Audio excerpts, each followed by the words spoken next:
प्यारे बच्चों, कैसे हो? इंग्लिश वाले सर की क्लास में आपका स्वागत है। बच्चों, पिछला वीडियो हमने बनाया था इंग्लिश में केवल पास होने का फॉर्मूला क्या है। क्लास कोई भी हो, यदि आप इंग्लिश में पास होना चाहते हो तो वो वीडियो जाके देख सकते हो। उसका लिंक नीचे आपको डिस्क्रिप्शन में मिल जाएगा। उसी वीडियो में मैंने आपसे प्रॉमिस किया था कि एक वीडियो होशियार भाइयों के लिए, यानी ऐसे स्टूडेंट जो इंग्लिश में किसी भी क्लास में most of 10th class 12th class board class में इंग्लिश में 90 या फिर 95 प्लस मार्क्स लाना चाहते हैं तो कैसे लिखें, क्या सावधानियां बरतें। अच्छा, एक बात मैं शुरू में स्पष्ट कर दूं, ऐसा नहीं हो सकता कि इस वीडियो को देखकर किसी भी छात्र के 95 प्लस मार्क्स आ जाएंगे। ऐसा नहीं होता है। आपने यूट्यूब पे बहुत सारे वीडियोस देखे होंगे कि बस एक दिन पढ़े 100 मार्क्स लाए, कमजोर छात्र भी 100 नंबर ला सकते हैं। ऐसा नहीं होता है। अगर ऐसा होता ना तो हर स्टूडेंट IAS बन जाता, हर स्टूडेंट डॉक्टर बन जाता। बट ध्यान रखना, ये वीडियो ऐसे स्टूडेंट के लिए है जिनकी क्लास में चर्चा है, मोस्ट ऑफ जिनके टेस्ट में। एग्जाम्पल से समझो, मैं कहना चाह रहा हूं, माना क्लास में 50 बच्चे हैं और उसमें से लगभग इतनी होते A B C D E F G H I J K L। माना ये 10-12 बच्चे हैं जो क्लास में हमेशा चर्चा में रहते हैं, यानी जब भी क्लास टेस्ट लिए गए, जब भी प्री बोर्ड लिए गए तो इनके मार्क्स लगभग सेम आते हैं, एक दो ऊपर नीचे। इनके बारे में चर्चा है कि ये सभी के सभी 95 प्लस मार्क्स या 100 मार्क्स या 90 प्लस मार्क्स लेकर आएंगे। लेकिन जब फाइनल रिजल्ट आता है तो इनके मार्क्स देखिए कैसे आते हैं। माना A के आए 88, B के आए 93, C के आए 85, D के आए 94, E के आए 98, F के आए 82, G के आए 87, H के आए 94, I के आए 95, J के आए 87, K के आए 82 और L के आए 92। अब देखिए, क्लास में परफॉर्मेंस लगभग सेम था, लेकिन फाइनल रिजल्ट में कितना डिफरेंस आ गया। कुछ एक बच्चे 1 2 3 4 5 और ये 6 बच्चे, मतलब कुल आधे बच्चे ही 90 प्लस गए, बाकी नीचे रह गए।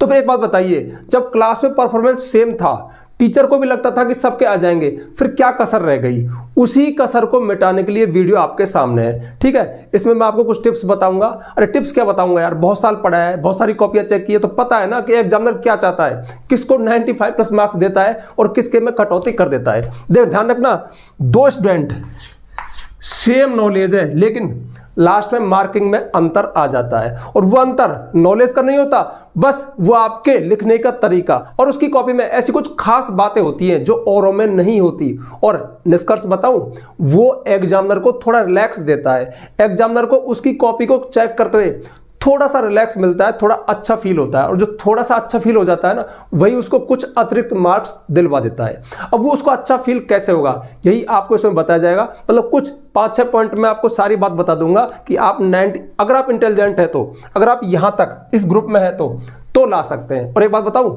90 या 95 प्लस मार्क्स की चर्चा भी, मतलब चिंता भी वही स्टूडेंट करते हैं जो उसके लिए तैयारी करते हैं, उतनी मेहनत करते हैं। ठीक है, तो आप वीडियो शुरू करते हैं। कुल 5-6 पॉइंट में आपको बताऊंगा कि आप कैसे ला सकते हैं, अगर आपके अंदर दम है, उतनी आपने मेहनत की है तो। ठीक है, तो वीडियो में एक पॉइंट को ध्यान से देखना, वीडियो को लास्ट तक देखना। तो चलिए शुरू करते हैं। एक बिंदु को ध्यान से समझना, पता नहीं किस बात में आपको चाबी मिल जाए जहां से आप 95 प्लस क्लब में पहुंच जाएं। हमारा पहला बिंदु होगा कि पेपर के क्वेश्चंस का सीरियल क्या रखें, यानी जो आपका क्वेश्चन पेपर है उसमें 1 2 3 4 5 इस तरह से करें, या अपनी मन की मर्जी के अनुसार जो सबसे अच्छा आता है उसको पहले करें, जो कम आता है उसको बाद में करें। तो देखिए, यहां पर मैं आपको रिकमेंड करूंगा, क्योंकि आप इंटेलिजेंट है, आपको सीरियल वही रखना चाहिए जो क्वेश्चन पेपर में आया, यानी 1 2 3 4 5 इसी क्रम से करें। और यदि आप बिगाड़ना भी चाहें ना, तो बस एक छूट मैं आपको दे सकता हूं, क्योंकि वो आपके फायदे के लिए है। आप अगर करना चाहें, क्वेश्चन पेपर को पढ़ के देख लेना, अगर उसमें आप ग्रामर में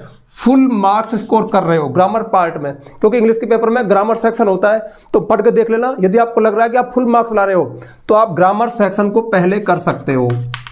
क्यों? क्योंकि अक्सर पहले भी एक आध वीडियो में बता दिया होगा कि 95 प्लस मार्क्स लाने का इंग्लिश में एक ही फॉर्मूला है कि आप 2 सेक्शन में, देखिए इंग्लिश के पेपर में 4 सेक्शन होते हैं, ग्रामर सेक्शन होता है, कंपोजिशन पार्ट होता है, अनसीन पैसेज होता है और बुक के क्वेश्चन आंसर होते हैं। तो ध्यान रखना, आपके जो 95 प्लस मार्क्स आते हैं ना, वो ग्रामर और बुक ये दोनों चीज़ें आपकी बेहतर होती हैं, बहुत बेहतर होती हैं। और ध्यान रखना, कोई भी एग्जामिनर, कोई भी टीचर इन दो के आधार पर ही किसी स्टूडेंट को इंटेलिजेंट मानता है, वरना कंपोजिशन यानी लेटर एप्लीकेशन, रिपोर्ट वगैरह सब बच्चे करते हैं, अनसीन पैसेज में से आंसर सभी निकाल लेते हैं, बट जो इंटेलिजेंट है ना वो इन दो में बहुत बेहतर होता है। तो ध्यान रखना, मैं आपको रिकमेंड करूंगा कि ग्रामर सेक्शन यदि आप फुल स्कोर ले रहे हो तो ग्रामर सेक्शन को पहले कर सकते हो। इससे क्या होगा, इससे जो एग्जामिनर है ना वो आपके प्रति बहुत पॉजिटिव हो जाएगा। फिर वो आगे हो सकता है कि आपकी हैंडराइटिंग अच्छी हो और आपने अच्छा लिखा है तो आगे आपको फुल मार्किंग कर सकता है, मतलब बिना पढ़े भी नंबर दे सकता है। तो ध्यान रखना, अगर आप ग्रामर में फुल ला रहे हो तो पहले इसको कर सकते हो, वरना आप तो क्रम यही रहने दें। क्यों? क्योंकि इसके पीछे एक मनोविज्ञान है। ध्यान रखना, कॉपी चेक करना, देखिए पढ़ाना चीज अलग है, कॉपी चेक करना चीज अलग है। टीचर पढ़ाना पसंद कर सकते हैं, बट टीचर कॉपी चेक करना कभी पसंद नहीं करते। वास्तव में मैंने की है ना, बोरिंग काम है, बहुत बोरिंग काम है। अब काम तो वैसे ही बोरिंग है और आप उसको और उलझा रहे हो। आप ऐसे कर रहे हो, ये 5वां है, उसके बाद 7वां है, उसके बाद 11 है, उसके बाद फर्स्ट। अब ये माना 2 नंबर का है, ये 4 का है, 1 का है, ये 3 का है। तो कहने का मतलब कहीं ना कहीं वो इरिटेट हो रहा है, वो परेशान तो पहले ही है और आप उसको और परेशान कर रहे हो। और फिर बहुत से बच्चे तो पता क्या है, पहला फिर 3 का शेष यहां आ गया, ऐसे 3 का शेष यहां लिख दिया, उसकी मार्किंग वहां भी कर रहा है, यहां भी कर रहा है। ध्यान रखना, उसको सरलता दो, उसको रिलैक्स दो। आप उसको जितना रिलैक्स दोगे ना वो आपको उतने ही मन से नंबर देगा। उसको जितना परेशान करोगे, ओवर स्मार्ट मत बनो, ठीक है। तो काफी बात कर दी मैंने, आप समझ गए होंगे कि आप क्रम से ही रखें, क्योंकि जो इंटेलिजेंट स्टूडेंट होते हैं ना वो क्रम से ही पेपर सॉल्व करते हैं। और यदि करना चाहे तो ग्रामर सेक्शन को, सिर्फ ग्रामर सेक्शन को पहले कर सकते हैं, उसके बाद उसी क्रम पे आ जाइए जिस क्रम में आपका पेपर है, ठीक है। तो ये बात आपको समझ में आ गई होगी, ठीक है। बहुत काम की बात है, ग्रामर सेक्शन पहले कर सकते हो। नहीं करना चाहो, पूरे पेपर पे कमांड है तो बिल्कुल अनसीन पैसेज ही होता है फर्स्ट में, वहीं से शुरुआत करो, ठीक है। अगला पॉइंट है वर्ड लिमिट, आंसर्स की वर्ड लिमिट कितनी रखें। लेकिन ये बताने से पहले पिछला सीरियल वाला था ना, उसमें एक बात मुझे अब याद आई। देखिए, मुझे पता है कि बहुत सारे स्टूडेंट्स ओवर स्मार्ट होते ही हैं, टीचर कितना भी ज्ञान दे दे करते मन की हैं। अगर उनको फिर भी माना कि उनको अस्त व्यस्त करना पड़ा, यानी क्रम नहीं रखना है, तो ऐसा करना भाइयों, एक बात तो मान लेना कि चेंज करें तो पूरा सेक्शन ही चेंज करना। जैसे सेक्शन बी पहले किया है तो बी सेक्शन को करने के बाद ही फिर आप डी सेक्शन करना, ठीक है। मतलब पूरा सेक्शन, ऐसा मत करना कि बी का 7वां ले लिया और इसमें से 6ठा ले लिया, मतलब उनको मिक्स मत करना। कम से कम इतना तो कर सकते हो। ध्यान रखना, वीक स्टूडेंट है ना, उनका कोई क्रम होता ही नहीं है, वो तो बस तांडव करते हैं कॉपी में, कुछ भी कर सकते हैं, क्योंकि उनको सिर्फ पास होना है। और पास होने के लिए वो क्या करते हैं पता है, वो टीचर की सलाह नहीं मानते, वो ओवर स्मार्ट बनते हैं, वो चालाक बनने की कोशिश करते हैं। ये बात तो सबके लिए है, कॉपी में जो जितना ज्यादा चालाक बनेगा वो उतनी ऐसी तैसी करवाएगा, इस बात का पक्का ध्यान रखना। और जो शरीफ रहेगा, ईमानदार रहेगा, वो ज्यादा मार्क्स लाएगा, ठीक है। तो आप चेंज भी करें तो पूरा सेक्शन ही चेंज कर देना, ठीक है। अच्छा, अब वर्ड लिमिट की बात करें, ये कितनी रखें। तो देखिए, वर्ड लिमिट की बात अगर मैं आपको साफ साफ बताऊं ना, तो वर्ड लिमिट वो चक्कर है, वो बात है जिसकी वजह से बहुत सारे स्टूडेंट्स 90 क्लब में जा सकते थे बट बेचारे 80 क्लब में रह गए। क्यों? क्योंकि यहां पर वो ओवर स्मार्ट बन जाते हैं। ओवर स्मार्ट कैसे बनते हैं? वो टीचर को खुश करने के लिए दमादम लिखते हैं। मतलब पूछा है, देखिए मैं आपको बताऊं क्या करना है। माना कि कोई आंसर है वो 20 to 30 वर्ड्स में देना है, तो ध्यान रखना कि आप 20 to 30 वर्ड्स के इर्द गिर्द ही बने रहें। अब देखिए, बहुत सारे बच्चे तो तोलते हैं कि यार 31 हो गया तो क्या होगा, कोई भूकंप नहीं आएगा, 40 तक जा सकते हैं, वो तो एक आंसर देखा जाता है। और 20 से नीचे रह गए तो भी कुछ नहीं होगा। आपको एक बहुत शानदार बात बता रहा हूं, देखिए माना उसने पूछा, एक क्वेश्चन आया जैसे हाउ मैनी, इस एग्जाम्पल को देख करके आपकी एक बहुत बड़ी प्रॉब्लम का सॉल्यूशन होगा। जैसे देखिए, क्वेश्चन आया पेपर में, how many tigers did the tiger king kill, ठीक है। इसका मतलब है बाघ राजा ने कितने बाघ मारे थे, ठीक है। इसकी वर्ड लिमिट है 20 to 30 वर्ड्स, ठीक है। ये 20 से 30 शब्दों में आंसर देना है। अब देखिए, इसका आंसर है कि टाइगर किंग ने अपने लाइफ टाइम में 99 टाइगर्स मारे थे। एक लास्ट वाला था ना, वो तो उसने निशाना लगाया था, निशाना चूक गया था, उसके गार्ड ने मारा था, बाकी उसने तो 99 मारे थे। तो आपको आंसर देना है the tiger king killed 99 tigers, बस। तो बाघ राजा ने 99 बाघ मारे थे। अब देखिए, यहां पे है 20 से 30 वर्ड और आपका आंसर क्या है 1 2 3 4 5 6 7, केवल 7 वर्ड ही हुए। बट ध्यान रखना उसने जो पूछा वो आपने बता दिया कि बाघ राजा ने 99 बाघ मारे थे। अब ये माना कि 2 मार्क्स का है, तो ध्यान रखना इसमें 2 मार्क्स आपको मिल जाएंगे, इस चीज को मत देखो। अब यहाँ पे मैंने बताया ना कि बहुत काम का एग्जांपल बताऊंगा। बहुत सारे 90 क्लब में से 80 क्लब में क्यों आ गए, वो इसलिए आ गए कि वो ओवर स्मार्ट बन गए, वो बिल्कुल ही आज्ञापालक छात्र है। कैसे 20 से 30 शब्द गिना, अरे तो 7 ही हुए। अब यहाँ पे कारण लिखेंगे कि वो 99 भी क्यों मारे थे, क्योंकि एस्ट्रोलॉजर्स ने प्रेडिक्ट की थी, भविष्यवाणी की थी कि जो टाइगर किंग है वो एक टाइगर के द्वारा मारा जाएगा। इसका आंसर और दे दिया जो बहुत गलत है। अच्छा मैं मना क्यों कर रहा हूं कि मत लिखो, इतना ही लिखो। इसके पीछे लॉजिक ये है, शुरू में बता दिया कि कॉपी चेक करना एक बोरिंग काम है, ठीक है। वो कॉपी चेक करने से इरिटेट है, मतलब बार बार उन चीज़ों को पढ़ रहा है, तो अब उसे ज़्यादा लिख रहे हो, उसको तो पढ़ने में वैसे ही जोर पड़ रहा है और तुम और ज्ञान दे रहे हो उसको और बढ़ा बढ़ा के लिख रहे हो। जब तुम बढ़ा के लिखते हो ना तो वो तुरंत समझ जाता है कि बच्चा सोच रहा है कि मैं ज़्यादा लिख के जाऊँगा ना तो मैं इसको ज़्यादा मार्क्स दूंगा, वो कतई नहीं देता है, ठीक है। अब इसमें देखिए होता क्या है, आंसर तो इसमें आ गया और आपने 20 से 30 वर्ड को पूरा करने के लिए कुछ अतिरिक्त और इसमें लिख दिया, ठीक है। वो भी सही लिखा, रिलेटेड या लिख दिया आपने। आपको मार्क्स तो अब भी 2 ही देगा, बट कहीं ना कहीं उसका माइंड हल्का सा खराब तो हो चुका है। आपने उसको हल्का सा इरिटेट तो कर दिया है, थोड़ा सा इरिटेट इसमें किया, मतलब चिड़चिड़ा इसमें कर दिया, थोड़ा सा और आगे जाकर करोगे, थोड़ा सा और आगे जाकर करोगे, करते करते वो आपके 8-10 नंबर उड़ा देगा और आप लो आ गए 90 से नीचे। ये होता है, मैं कह रहा हूं जितना पूछा जो पूछा वही लिखो, अनावश्यक मत लिखो। इसके अलावा माना आप लेटर लिख रहे हो, लेटर आपको लिखना है 100 वर्ड्स में, ठीक है। तो 100 का मतलब है कि इसमें थोड़ा बहुत ऊपर जा सकता है, 120 तक जा सकता है, बट ऐसा भी नहीं है कि आप बहुत मतलब एक से 1.5 पन्ने में, एक पन्ने में तो लगभग आ ही जाता है वो पैटर्न सहित, फॉर्मेट सहित, है ना। 4-5 लाइन रहने दो, बट ऐसा नहीं है कि यार ये तो 7 नंबर का है 2 पन्ने भर के आता हूं, भैया मत भरो। क्यों, मैं कह रहा हूं उसको कॉपी चेक करने से झल्लाहट है। तुम ज्यादा लिख रहे हो, उसको ज्यादा पढ़ना पड़ेगा, वो ज्यादा नहीं पढ़ना चाहता, वो सिर्फ आपका आंसर पढ़ना चाहता है, तो उसे शॉर्ट एंड स्वीट आंसर दो। यानी वर्ड लिमिट का विशेष ध्यान रखना कि वर्ड लिमिट जो भी है आपकी उसके इर्द गिर्द बने रहो, बहुत ऊपर मत जाओ, बहुत नीचे मत जाओ। लेकिन जिसमें नीचे जाना पड़ जाए, जैसे ये एक छोटा सा क्वेश्चन था, सिर्फ ये बता दिया कि कितने बाघ मारे, 99 मारे, बात खत्म हुई। उसने जो पूछा आपने बता दिया, वर्ड लिमिट नीचे रह गई, कोई खास बात नहीं है। हर एक क्वेश्चन तो ऐसा आएगा नहीं कि जिसमें इतना ही लिखना पड़े, एक आदि तो होते हैं, तो एक आदि में कम लिख दो। अरे कहने का मतलब है आपको आंसर देके आने, वर्ड लिमिट का ध्यान रखते हुए उसको परेशान नहीं करना, जितना पूछा उतना लिखना है, अनावश्यक नहीं लिखना और कम भी नहीं लिखना है। इसलिए इंटेलिजेंट स्टूडेंट को वर्ड लिमिट का विशेष ध्यान रखना चाहिए। अब देखिए इन आंसर्स को भी कैसा लिखें, हल्की सी चर्चा कर दूंगा लास्ट में। बाकी ध्यान रखना आपकी जो तैयारी है ना वो जितनी होनी है हो चुकी, आपको सब याद है। बस आप इन 2-4 बातों का ध्यान रख के 8-10 मार्क्स तो बढ़ा सकते हो, मैं पक्का यकीन के साथ बता रहा हूं। आपको एक एग्जामिनर को खुश रखना है, उसको रिलैक्स देना है, उसको परेशान नहीं करना है। तो और तीसरा बिंदु होगा मेरा ओवर स्मार्ट ना बने, ठीक है, इसको मिटा देता हूं मैं। और अगला बिंदु है ओवर स्मार्ट ना बने। ध्यान रखना जैसे तुम ओवर स्मार्ट बनते हो, एक टीचर सबसे ज्यादा हेट करता है ओवर स्मार्ट बनने से। अभी ओवर स्मार्ट क्या होता है आपको जल्दी समझ में आ जाएगा। एक एग्जांपल दूं, आपकी क्लास में कुछ एक बच्चे ऐसे जरूर होते हैं जो हमेशा टीचर के सामने शो ऑफ करते हैं, मतलब दिखावा करते हैं, ज्यादा बनते हैं, बार बार उनके इर्द गिर्द घूमते हैं, या हर आंसर मतलब कुछ ना कुछ वो चर्चा में बने रहना चाहते हैं, और यही आदत उनकी कॉपी में भी दिखती है, वो ओवर स्मार्ट बनते हैं। पता है क्या करेंगे, जैसे माना ग्रामर पार्ट ही है। अब ग्रामर पार्ट में क्या हुआ, जैसे कि कोई क्वेश्चन है वो पैसिव वॉइस का है।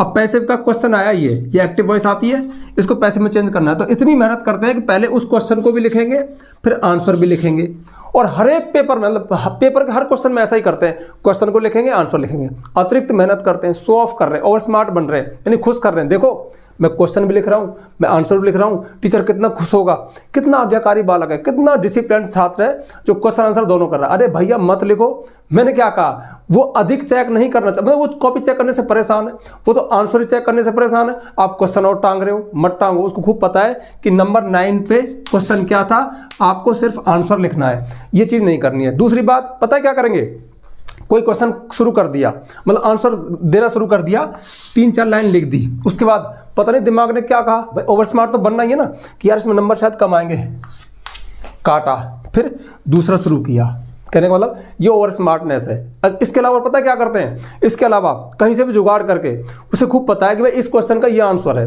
ज़्यादातर बच्चों ने वही किया है। अब वो बनेगा ओवर स्मार्ट। वो क्या करेगा, मैं ये आंसर नहीं लिखूंगा, वो किसी ऐसी गाइड में से याद करेगा जिसको बहुत कम बच्चे लिखेंगे।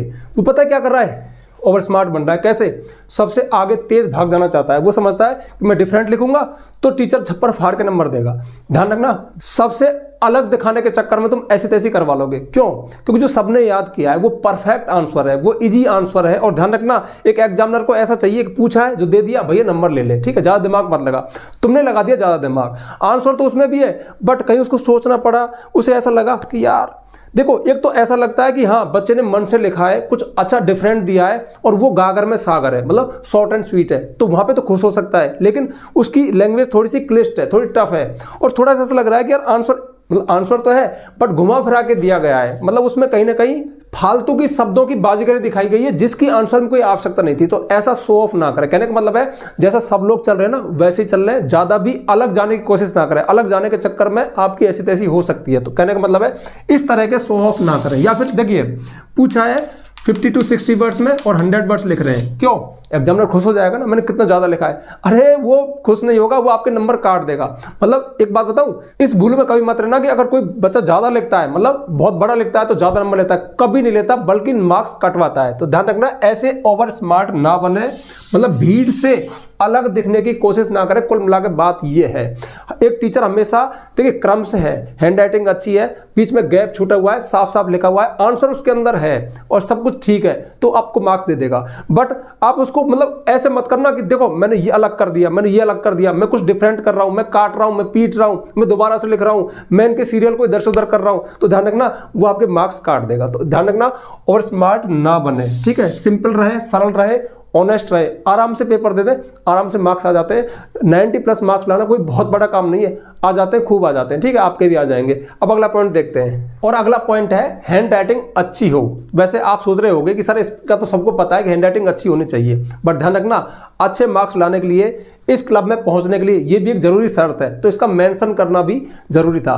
हालांकि मेरी पर्सनल ओपिनियन ये है कि किसी बच्चे की क्वालिटी का अच्छी हैंडराइटिंग से कोई मतलब नहीं होता। मतलब अगर उसके अंदर टैलेंट है, क्वालिटी है, तो हैंडराइटिंग भले ही खराब हो चलेगी। पर ध्यान रखना, ये भी एक कटु सत्य है, कड़वा सत्य है कि आज भी इंडिया में 80% टीचर, मतलब मोस्ट ऑफ टीचर एक अच्छी हैंडराइटिंग को एक इंटेलिजेंसी का साइन मानते हैं, संकेत मानते हैं कि बच्चे की हैंडराइटिंग अच्छी है ना तो होशियार है, ऐसा माना जाता है। भाई एक बात बताओ, जब 80% वो मानते हैं तो आपकी कॉपी 80% में से कोई चेक करेगा? तो भाई उसके लिए जरूरी शर्त है कि अगर आपकी खराब हो ना तो सुधार लेना। आपको हैंडराइटिंग को लेकर एक इंटरेस्टिंग और एक सच्चा किस्सा बताता हूं। अब तो खैर मैं ऑनलाइन पढ़ाता हूं, ऑफलाइन बंद कर दिया, पर कई साल पहले की बात है। 10th क्लास में एक स्टूडेंट था, ठीक है, वैसे वो डल था, वीक था, ना उसे ग्रामर में कुछ आता था, ना बुक्स में कुछ आता था, बट पता नहीं कैसे वो बचपन में, मैंने सुना है कॉन्वेंट स्कूल में पढ़ा था इंग्लिश मीडियम में, तो उसकी हैंडराइटिंग बहुत सुपर थी, बहुत सुपर थी।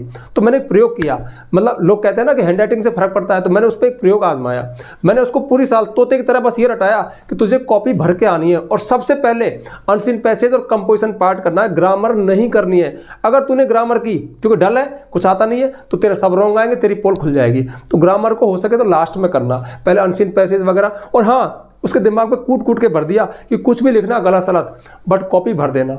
आप यकीन नहीं करोगे, मैंने एक वीडियो में बता दिया, उसके 88 मार्क्स आए थे, केवल 12 मार्क्स कटे जो किसके थे? ग्रामर के। तो कहीं ना कहीं ये सिद्ध हो गया कि आज भी हमारे टीचर ये अनुमान लगाते हैं कि अगर हैंडराइटिंग अच्छी है ना, और वैसे उसकी कर्सिव हैंडराइटिंग थी, तो बच्चा इंटेलिजेंट है। तो कहने का मतलब है ये मैंने साक्षात देखा कि ऐसा भी होता है। तो भैया अगर आपकी खराब हो ना तो इसको सुधार लेना। अच्छा, सुधारना कुछ नहीं है, ये रातों रात नहीं सुधरती, लेकिन ऐसा लिखना कि वो पढ़ ले। और उसके लिए मैंने एक वीडियो में मेंशन भी किया है कि हैंडराइटिंग कैसे सुधारे। जैसे देखिए, आप लिख रहे हो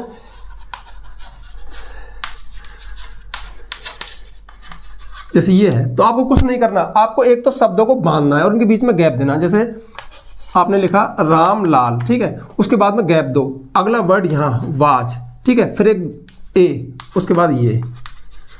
अब एक तो यहां पे लिखा था रामलाल वाज ए फार्मर, थोड़ा सा ऐसा लग रहा है कहीं एक ही वर्ड तो नहीं है ये, ठीक है, तो ये खराब हैंड राइटिंग है। लेकिन यहाँ पे मतलब हैंडराइटिंग तो वही है, वर्ड की शेप, लेटर्स की शेप वही है, बट यहाँ पे हमने गैप दे दिया बीच में और वर्ड्स को बांध के लिख दिया, तो फिर एक अच्छी हैंडराइटिंग होगी। मतलब हैंडराइटिंग कुछ नहीं, समझ में आ जाना चाहिए जो लिखा हुआ है, क्योंकि एग्जामिनर मतलब जो लिख रहा है ना आंसर, वो पढ़ने में आ जाए यार, हो गया काम, मार्क्स दे देगा। ठीक है, इतना दिमाग क्या लगाना।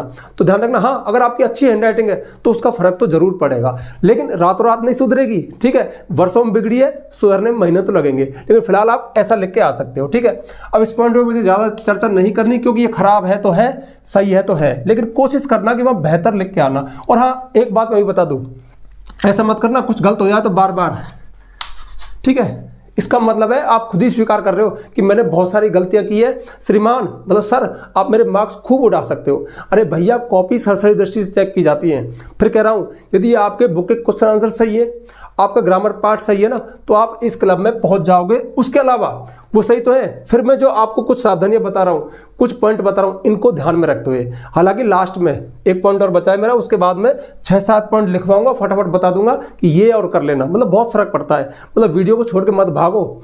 इस वीडियो में आपको पता नहीं कहाँ वो बिंदु मिल जाए, कहाँ वो रामबाण मिल जाए जहां से आप इस क्लब में पहुंचोगे।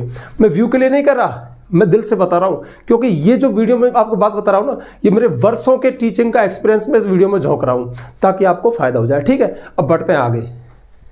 और लास्ट पॉइंट है, टेंस का विशेष ध्यान रखें, और आपके सेंटेंस है ना, सेंटेंसेज वो 80% तक करेक्ट होने चाहिए। इसके अलावा, इस 5 बिंदु के अलावा कुछ 5-6 पॉइंट और हैं, उनको मैं लास्ट में एक साथ लिख दूंगा और फटाफट बता दूंगा। ठीक है, उनको मिस मत करना, वहां पे भी आपको वो चाबी मिल सकती है। मतलब चाबी तो हर जगह है यार, कुल मिला के बात है, ये निष्कर्ष है। आज देखिए टेंस का कैसे ध्यान रखें। आपका माना कोई सेंटेंस है, उस सेंटेंस में बहुत सारी मिस्टेक्स हो सकती हैं, बट ध्यान रखना टेंस का मतलब है उस काम के होने का जो समय है, मैंने प्रेजेंट पास्ट फ्यूचर, उसकी मिस्टेक बहुत बड़ी मिस्टेक मानी जाती है। मतलब आपकी कॉपी में हजारों तरह की गलतियां हो सकती हैं, बट मैं उन गलतियों की बात कर रहा हूं जो मेजर गलती मानी जाती है, मतलब जिनको देख करके एग्जामिनर का मूड खराब हो जाता है। अब इस पे आपको समझ में नहीं आया होगा, समझने की बात यह है, माना आप लिख रहे हो एक रिपोर्ट राइटिंग, 12th क्लास में रिपोर्ट आती है। ठीक है, अब रिपोर्ट जो है ना पास्ट में लिखी जाती है। रिपोर्ट का मतलब है कोई घटना घटित हो गई, उसके बारे में आप एक रिपोर्ट तैयार करो। ठीक है, जैसे कोई बैंक रॉबरी हुई या कोई फ्री आंखों का ऑपरेशन कैंप हुआ, उस पर आपको रिपोर्ट तैयार करनी है। अब ये पूरी पास्ट में लिखी जाती है, मतलब रिपोर्ट होती है जो अखबार में छपती है, पहले की घटना हो गई, अब वो रिपोर्ट है। ठीक है, एक सूचना है, खबर है। अब ये पास्ट में आपने शुरू कर दी, चल रहा है, बीच में अचानक से इसमें इज आ गया, हैज आ गया। अब ये प्रेजेंट को दिखाने वाले वर्ड है। ठीक है, मुझे पता है कि 12वीं 10वीं क्लास तक बच्चा उतना इंग्लिश नहीं सीख पाता कि उसके दिमाग में रहे कि यहाँ मैंने ये गलती कर दी, और गलती अनायास हो जाती है। अब एक आध गलती हो जाए अलग बात है, लेकिन आप 10-20 जगह ये टेंस वाली गलती दिखा रहे हो, एक आध का 2-4 गलती माफ कर देता है, क्योंकि टीचर है ना, वो आपसे इतने बड़े दिमाग वाला, उसको खूब पता है कि 12वीं का बच्चा है, 10वीं का बच्चा है, इसमें इतना विवेक नहीं है, इसने रटा होगा, कुछ बनाने की कोशिश की होगी। अरे कहने का मतलब है, पिछले वीडियो में बताया, आप जो हो ना वो साफ दिख जाते हो, उसको 2-4 सेंटेंस में आपको पूरा पढ़ लेता है वो। मेन चीज पता है क्या है? मेन चीज है वो पूरी कॉपी में ये आकलन करता है, वो ये आकलन नहीं करता कि आपने कितना अच्छा रटा है, वो भले ही आपने रटा है फिर भी वो ये पता लगा लेगा कि आप सेंटेंस लिखना सीखे या नहीं सीखे, क्योंकि पूरी कॉपी में तो आप रट के गए नहीं, कहीं ना कहीं तो आपको मन से सेंटेंस बनाने पड़ेगा ना, तो वहीं वो पता लगा लेगा कि आप कितना % सीखे। अब कितना % सीखे उसको पता है कि तुम सीख रहे हो, तुम गलतियां करोगे, लेकिन जो टेंस की गलती है ना वो बड़ी गलती मानी जाती है। तो अब जैसे माना कि आप कोई आर्टिकल लिख रहे हो, वाटर पे लिख रहे हो, ठीक है, वाटर पे आ गया तो प्रेजेंट की बात है। Importance of books, importance of computer, इस तरह के हैं, इनमें प्रेजेंट ही चलेगा, पास्ट नहीं आएगा। हाँ कोई एक आध लाइन पास्ट की आ सकती है, मतलब उसके अनुसार प्रसंग में आ सकती है, ऐसे तो रिपोर्ट में भी आ सकती है लास्ट की, कि जैसे पुलिस लुटेरों की तलाश कर रही है, लास्ट में आ गई, लेकिन ऐसा नहीं present past. Report most of 90% past में ही लिखी जाती है। जो आर्टिकल मतलब जैसे आर्टिकल है कोई, वो जैसे कोई प्रेजेंट की बात है तो वो प्रेजेंट में ही लिखा जाएगा 90% तक। हाँ मतलब कोई बात आ गई पास्ट की, पास्ट में आ गई, वो तो सही है, लेकिन ऐसा नहीं गलती से मतलब प्रेजेंट में जो चीज़ कहनी चाहिए उसको पास्ट में मत कहो, ये गलती बड़ी मानी जाती है। इससे आपका आकलन होता है कि आप अंग्रेजी नहीं सीखे, और अगर आप अंग्रेजी नहीं सीखे ना तो आपको मार्क्स नहीं देगा। यानी इस क्लब में वही बच्चे जाएंगे जो लगभग 60, 70, 80% तक सेंटेंस सही बनाना सीख गए, जिनके अंदर थोड़ा सा याद करने की क्षमता है, जिन्होंने चीज़ों को समझा है। ध्यान रखना, नंबर हमेशा आपके आकलन पे ही मिलते हैं। हाँ अब बहुत सारे बच्चे क्या है, सीख भी गए बट ओवर स्मार्ट हो गए ना, इसलिए नंबर कटा लिए। उस ओवर स्मार्टनेस को रोकने के लिए वीडियो बनाया गया। ठीक है, तो ध्यान रखना, टेंस का विशेष ध्यान रखें और सेंटेंस पे थोड़ी प्रैक्टिस करें। ठीक है। सेंटेंस, हर चीज को रटने की कोशिश मत करना, ध्यान रखना। रटी रटाई कॉपी में यहाँ तो तुम मार्क्स ले आओगे, माना इंग्लिश में आपके आ भी गए, आपने रट लिया, आ गए, आपकी हैंडराइटिंग अच्छी है, पर आगे जाके क्या होगा, वहाँ फेल हो जाओगे आप। अरे नौकरी तो कंपटीशन से लगेगी ना, और वहाँ पे तो इंग्लिश चाहिए। कहने का मतलब है कि सेंटेंस पे प्रैक्टिस करना, थोड़ा सा रफ काम किया करो, सेंटेंस बनाने की कोशिश किया करो, हर चीज पे आंसर पे रटने पे डिपेंड मत रहो। ऐसी भी स्थिति आ सकती है कि कोई क्वेश्चन आपने खूब याद किया और वो नहीं आया, अरे यार एक बात मैं भूल जाता, उसको पॉइंट छठा लिख लो भैया, क्यों मैं इसको भूल जाऊंगा, मेरा दिमाग ऐसा ही भूल जाता हूं। छठे पॉइंट में ध्यान रखना, इस क्लब में जाना चाहते हो ना, तो आपकी कॉपी में अगर 20 क्वेश्चन है तो 20 के 20 होने चाहिए। वहां जाके ईमानदार मत बन जाना, ऐसा मत करना कि आपको सारे कर दिए लेकिन क्वेश्चन नंबर 17 नहीं आ रहा तो आप ईमानदार है। क्यों? आपने कसम खा रखी है कि भैया अगर मैंने गलत लिखा तो वो मार्क्स उड़ा देगा। ध्यान रखना, इसको भी कर देना, क्योंकि कहीं ना कहीं ये भी उस भीड़ में आप होशियार तो साबित हो गए, आपने ग्रामर सही की है, आपने इसको छोड़ करके और सारे क्वेश्चन किए थे, तो इसको मत छोड़ो भैया, क्योंकि टीचर एक एक वर्ड कभी नहीं पढ़ता है, वो आकलन कर लेता है। उस आकलन के आधार पर हो सकता है कि 3 देता रहता है, ये भी 3 का, इसमें भी आपको 3 मिल जाए। छोड़ना नहीं है। किसी चैप्टर में से कोई क्वेश्चन आ गया, याद नहीं है, तो उसकी समरी, मतलब कुछ भी याद है बना बना के लिख दो। इसलिए तो कह रहा हूँ सेंटेंस पे आपको काम करना है, कोई भी क्वेश्चन नहीं छोड़ना है। अब तुम क्या लिखो तुम जानो, तुम पर छोड़ना नहीं है, क्योंकि खाली में नंबर नहीं देगा। ठीक है, तो ये तो काफी बातें हो गई। और टेंस का कैसे ध्यान रखना है, कोई आंसर पास्ट में, अब बुक्स है सारे तो नहीं, पर मोस्ट ऑफ लेसन स्टोरी होते हैं पास्ट में होते हैं। अब क्वेश्चन पास्ट में पूछा है तो पास्ट में आंसर दो। हाँ, एक खास बात और देखिए, मैंने देखा है कि जो स्टोरी है ना वो पास्ट में है, लेकिन वो जानबूझ के क्वेश्चन उसमें से प्रेजेंट में दे देता है। तो ध्यान रखना, ऐसी स्थिति में अब उसने तो प्रेजेंट में दे दिया, आपने पास्ट में याद किया था, तो ध्यान रखना वहां पे आपको प्रेजेंट में आंसर देना चाहिए। यानी क्वेश्चन आंसर का कॉम्बिनेशन पे विशेष ध्यान रखना।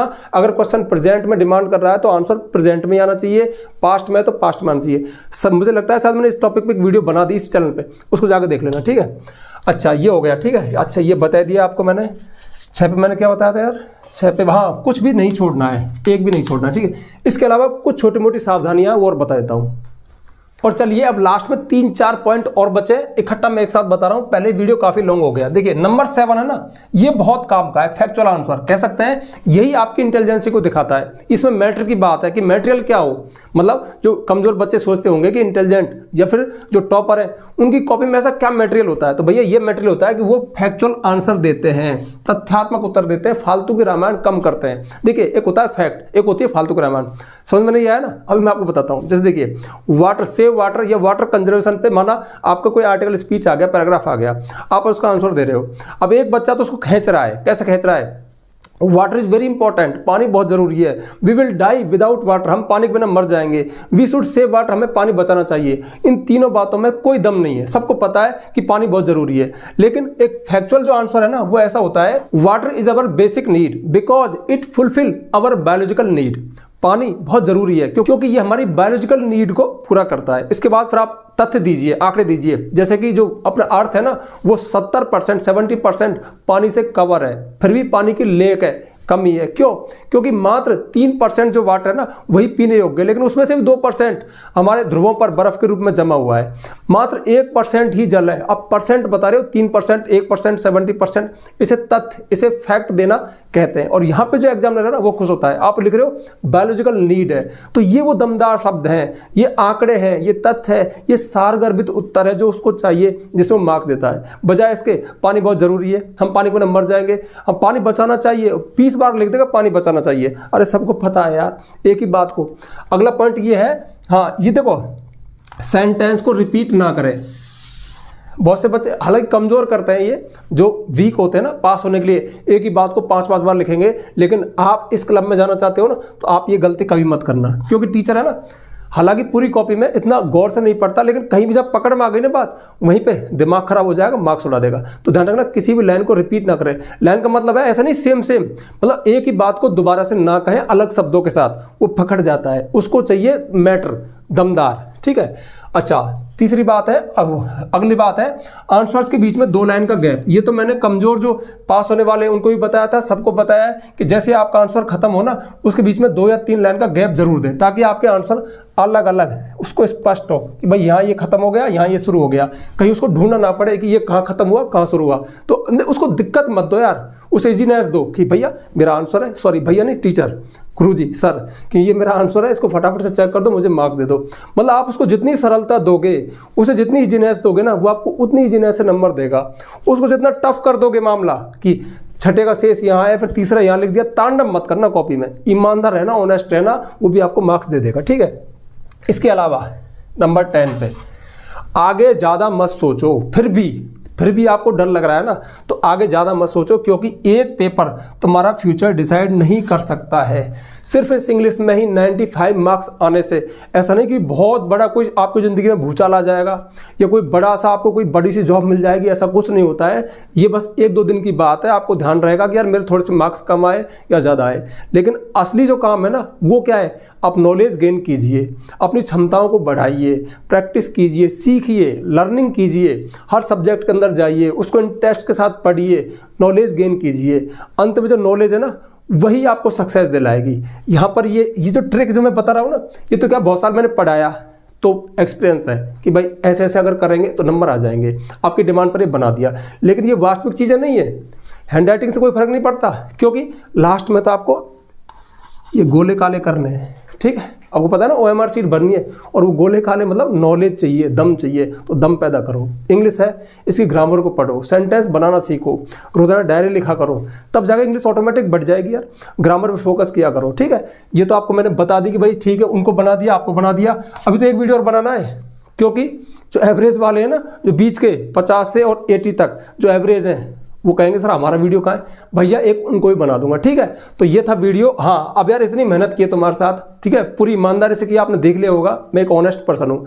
तो यहाँ तक जो वीडियो में रुका रहा वो कमेंट करके जरूर बता देना कि सर मैंने वीडियो पूरा देखा, लास्ट तक देखा, और वीडियो आपको कैसा लगा। ठीक है, तो ये सारी बातें थी। आप चाहो तो इनको नोट कर सकते हो, इनको फोकस में दिमाग में रख करके आप इस क्लब में पहुंच सकते हो। क्योंकि इस एज में मैं आपको कितना भी समझा लूँ कि भैया मार्क्स 1-2 से कोई फर्क नहीं पड़ता, लेकिन आपके समझ में नहीं आता, क्योंकि 15-20 साल जब मैं आपके साथ ऑफलाइन रहा ना, खूब समझाया मैंने बच्चों को, नहीं समझते, बस एक भूत सवार होता है कि मार्क्स लाने, भैया ले आओ। ठीक है, हाँ, आप में से किसी का इंग्लिश में इंटरेस्ट है, आगे जाके कॉम्पिटिटिव एग्जाम की तैयारी के लिए इंग्लिश ग्रामर को मजबूत करना चाहता है, तो हालांकि मैं इस चैनल की हर वीडियो पे ये नहीं बताता, और पहली बार शायद इसी में बता रहा हूँ कि आपको यदि पूरी ग्रामर सीक्वेंस सीरीज में चाहिए, सारे टॉपिक्स डिटेल में चाहिए विद PDF नोट्स, तो प्ले स्टोर पर जाइए, महेश गुरुजी एप्लीकेशन को डाउनलोड कीजिए, उसके पेड कोर्स में आपको कंप्लीट इंग्लिश ग्रामर कोर्स मिलेगा।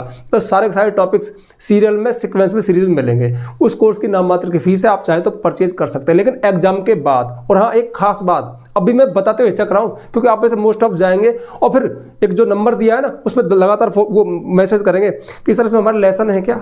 मतलब एग्जाम से मत जोड़ना इस चीज़ को, इस एग्जाम का कोई मैटर नहीं है। हाँ, उसमें कंप्लीट इंग्लिश ग्रामर है, ठीक है, वो आपको कॉम्पिटिटिव एग्जाम की तैयारी के लिए बेस बनाने के लिए जरूरी है। तो ये 12वीं के 10वीं के एग्जाम देने के बाद यदि आप चाहो तो वो ग्रामर कोर्स परचेज कर सकते हो, फोर्स नहीं कर रहा, यदि चाहो तो, अगर इंग्लिश में आपका इंटरेस्ट हो तो। ठीक है, तो अब जल्दी से वीडियो को लाइक कर दो, ज़्यादा से ज़्यादा शेयर करना, पहले ही बोल दिया, शेयर किया करो। और यदि आप चैनल पर नए आए हो तो चैनल को सब्सक्राइब करना, बेल आइकन प्रेस करना, ताकि आपको आने वाले वीडियो की नोटिफिकेशन मिल जाए।